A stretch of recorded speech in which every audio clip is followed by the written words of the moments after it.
নমস্কার বন্ধুরা, cooking with আশা চ্যানেলে তোমাদেরকে স্বাগত। আমার আজকের রেসিপি হলো ক্ষীর বা ক্ষীরসাও অনেকে বলে। বাড়িতে থাকা মাত্র কয়েকটা উপকরণ দিয়ে খুব সহজেই কিন্তু তোমরা বানিয়ে নিতে পারো এই ক্ষীর। পাটিসাপটা বা যে কোনো পিঠে বা যে কোনো ডেজার্ট তৈরিতে কিন্তু এই ক্ষীরটা ব্যবহার করা হয়। তাছাড়া আমরা শুধুও কিন্তু এই ক্ষীরটা খেতে পারি।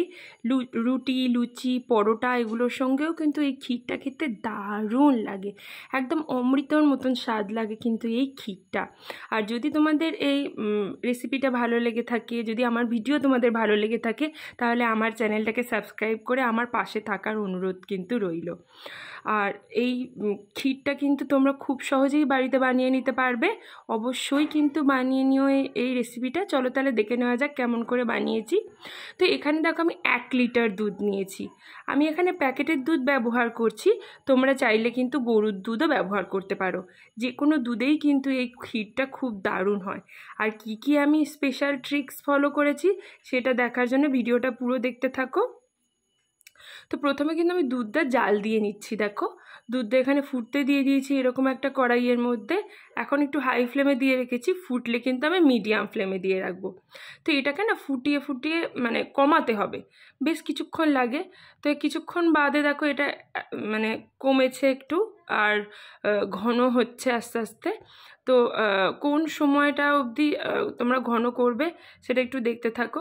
এখানে দেখো কিছুটা মানে কমেছে, মানে কিছুটা ঘন হয়েছে। আমি আরও কিছুক্ষণ কিন্তু নাড়বো। তো আরও কিছুক্ষণ ধরে কিন্তু নাড়ছি, এখন এটা আরও ঘন হয়ে গেছে। তো কন্টিনিউয়াসলি কিন্তু খুন্তি বা স্প্যাচুলা তোমরা যাই ইউজ করো না কেন সেটাকে কিন্তু কন্টিনিউয়াসলি এরকম চালাতে হবে, নইলে সাইডে বা নিচে কিন্তু এটা লেগে যেতে পারে।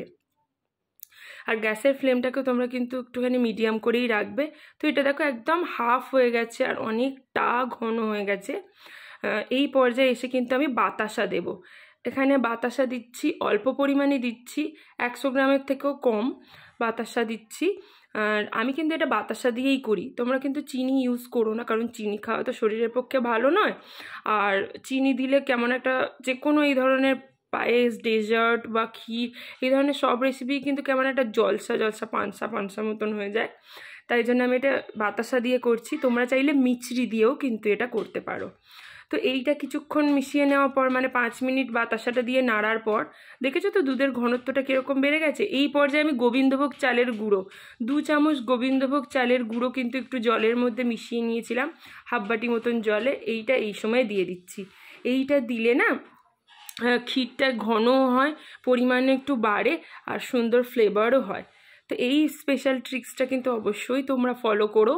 গোবিন্দভোগ চাল বাড়িতে থাকলে কিন্তু তোমরা মিক্সিতে একটুখানি গুঁড়ো করে নিয়ে সেটা 2 চামচ জলের সঙ্গে মিশিয়ে ব্যবহার করো। এটা দেওয়ার সাথে সাথে ঘনত্বটাও আর একটু বেড়ে গেল, মানে 5 মিনিট মতন এটা দেওয়ার পরে আমি ফোটালাম, তো এর ঘনত্বটাও এরকম বেড়ে গেল। আর এটা এরকম মানে পরিমাণেও মনে হচ্ছে যেন একটু বেড়ে গেল, আর খেতেও কিন্তু অপূর্ব স্বাদ লাগে। তো এই পর্যায়ে 5 মিনিট ফোটানোর পর কিন্তু আমি 2টো এলাচের বীজ বার করে এরকমভাবে থেতো করে নিয়েছিলাম, সেই এলাচের গুঁড়োটা কিন্তু আমি এর মধ্যে দিয়ে দেব। দিয়ে ভালো করে মিশিয়ে নেব। ভালো করে জাস্ট মিশিয়ে নিয়ে দেখো কতটা ঘন হয়েছে, আর খুব দারুণ খেতে লাগে। এটা তো ঠান্ডা অবস্থায় পরিবেশন করতে হয়, এটা কিন্তু খুব দারুণ খেতে লাগে।